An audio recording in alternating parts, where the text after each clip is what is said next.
I wasn't the biggest fan of the original SMT V. I found its narrative to be kind of boring, and the main cast was the weakest I've ever seen from Atlus. Combine that with some poor performance due to only being on the Switch, and this was a game that I never wanted to go back to. That's why I was very happy to hear that SMT V was getting an enhanced re-release with completely overhauled writing, as well as being playable on something more powerful than a toaster. So, without further ado, here was everything I liked about Shin Megami Tensei V Vengeance. The new Nahobino form is awesome. I'm not going to spoil it, but the narrative behind unlocking it genuinely took me by surprise. The original blue form's small curved slash has been replaced with a far-reaching whip, giving you much better range to hit your enemies and open chests with. It even gives you access to an awesome new Magatsugi skill called Succession, which lets you repeat the same action 4 times in a row. If you play your cards right, this can do some pretty good damage. The guest characters you get throughout the story are really cool. They're surprisingly competent party members, making it so you can get through a very large chunk of the game with very little demon fusion. Plus, it's really cool getting to see how characters like Daza and Yuzuru battle. I really ended up enjoying the new Dart region, Shinjuku. Yeah, obviously it looks nice, but the real reason I liked it so much is because it replaced Chiyoda, which was easily the worst part of the original game. Atlus really knocked it out of the park with the new direction they took with some of the characters. In particular, Yuzuru went from a character that I had literally nothing to say about, to my favourite character in the game. They put extra emphasis on the relationship between him and his sister, and how that eventually develops his worldview to protect the people of Tokyo. Vengeance gave me a ton of late game challenges to tackle. The Demi-Fiend DLC from the original game is included for free, but there's incredible new stuff too. There are VR battles in which you can refight old story bosses with scaled up levels. These can end up going as high as 999, but there's also 2 new bosses. Masakado, the Protector of Tokyo, and Satan, the Judge of All.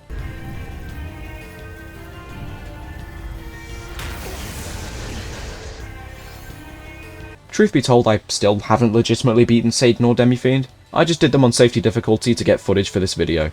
Sometime in the future, I may livestream my attempts at these bosses on hard mode, because I think that'd be a fun time. It's really neat that Atlus added an option to experience the OG narrative via the canon of creation. It allows players who don't own the original to experience the mediocre mess that was SMT V. I'm glad Atlus didn't offer a neutral route in the canon of Vengeance. They have a history of being incredibly biased towards these endings, with them either having much more content or just being objectively better outcomes. Most of the time, both. The exclusion of this route really forces the player to weigh out the pros and cons of each ending, which was always the point to begin with. The game balancing here is pretty good. I personally played Vengeance on hard mode, and it wasn't ball-busting or anything, but I'd say it gives you a pretty healthy challenge.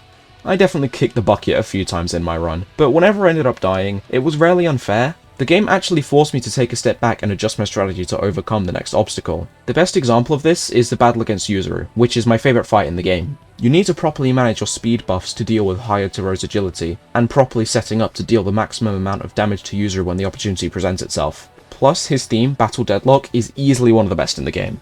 The Demon Horn is awesome. I dare you to find me another game on the market that has Satan check up on your mental health. It gives you this attachment to your team that I haven't felt in the game since Pokemon Let's Go Pikachu. But the real best part of the Demon Horn is definitely the Algami conversations, because after a few New Game Pluses, you can do some pretty crazy things. I remember my first few attempts fighting Masakado. He just kept one-shotting my entire team, but after I dumped 6 playthroughs worth of bonus stats into Vitality, he was only dealing single-digit damage. I then just put the game on auto battle and won the fight in under 20 minutes. The animation work that went into SMT V is incredible. I know most of these are in the original, but the developers made so many cool exclusive attacks for not only demons, but also the Nahobino. In particular, the skills Murakumo and Paraselene Blur stood out to me as some of my favourite. Now, there were glimpses of high spectacle attacks like these in Nocturne, but it's nice to finally be able to see Shin Megami Tensei fully make the leap forward to high quality animation. I know I already talked about how the Nocturne DLC made a return in Vengeance, but it's actually slightly tweaked from how it was before. All of the battles play out the same, but once you beat the Demi-Fiend in combat, he'll actually offer to join you as a guest character. He's really fun to use in battle, as he's immune to just about everything, and retains all the exclusive skills from his boss battle. This is peak fanservice. The Nahobiho is one of the best parts of Vengeance. It's a Jack Frost that went rogue and decided to pursue the path of creation, so he copies your entire outfit and one of the attacks you use. Do you remember that skill, Wrath Tempest, 8 hits of physical damage to random foes? Well, Atlus added an objectively better version of that, Jack Tempest. Take a look.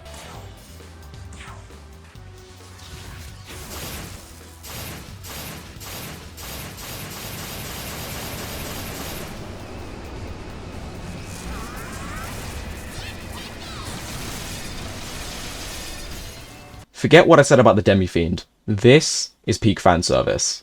I really ended up enjoying the addition of Mastema, not because of any of his story involvement, but just because he's kind of funny. He gives off this comedically self-centered vibe, similar to Tanaka from Persona 3. Characters that are unlikable by design have always made me laugh. Don't know why. The new demon traits give you the potential to do some insane stuff. Now, I personally didn't pay them any attention during my playthrough, but I saw a video where a guy beats the Demi-Fiend on the first turn. It's a whopping 18 minutes long, but to sum it all up, he's able to abuse Magatsuhi's skills and demon traits to funnel nearly 12 press turns into just one demon. In a future playthrough, I'm definitely going to try and get creative with these to see what kind of wacky shit I can pull off. I know I already discussed the incredible work that went into attack animations for this game, but I feel that Nama's attack specifically deserves its own segment. Just take a look.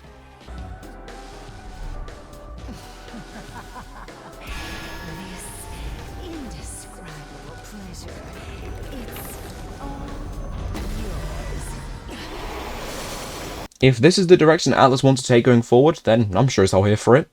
Being able to search for any specific skill you want might just be the best quality of life feature ever. It's game changing when you're building a late game team, as you don't have to waste any time googling which essence is the skill you want. Now, you just pick the skill. The addition of your own dorm room is definitely a welcome one. It's kind of funny seeing a whole ass Amala drum on the protagonist's windowsill. The side quests in Vengeance are pretty enjoyable. I ended up putting off the vast majority of them until quite late into the game, but I had a great time firing up a livestream and blasting through them all in 2 sessions. Don't get me wrong, it's far from the best side content I've seen in a game, but there are definitely a few hidden gems in there. I specifically recommend you do the questlines involving the Egyptian god Khonsu and the Serpent King Samael, as you'll get a pretty good boss fight out of both of these. Abscesses don't clog up the minimap anymore. In the original, they made your map completely unusable, as you could barely make out what you were walking on, and you wouldn't be able to see any icons. I get that this was to incentivize the player to take them down as quickly as possible, but I felt that the miracles and experience points rewarded were already enough of a motivation. The Aogami husks are a great addition to the game. In the original game, the Aogami essences were just displayed as regular chests, which made them pretty annoying to locate without using Google. The devs instead replaced them with shiny silver corpses, which are also marked on the minimap, making them way easier to find again if you wanted to get a specific skill. The next 2 parts I want to talk about do spoil some of the final acts of Vengeance. If you don't want to see that, I'll put a timestamp on screen for you to skip to the conclusion. You have 3 seconds. I think the Tiamat boss is fucking incredible. Not only does it have an awesome battle theme, but it's also one of the most mechanically interesting fights in the game. It wasn't crazy hard because I think I was a bit over-prepared, but I still had a pretty good time with it. And if that wasn't enough, then you get one of the coolest cutscenes right after. Just before Tiamat finishes you off, Aogami comes back at the last minute to fuse the protagonist once more. They ascend into the sky and unleash a supermassive Murakumo. It's nice to see SMT get the same treatment as Persona, where you finish off the final boss with a cool cutscene attack.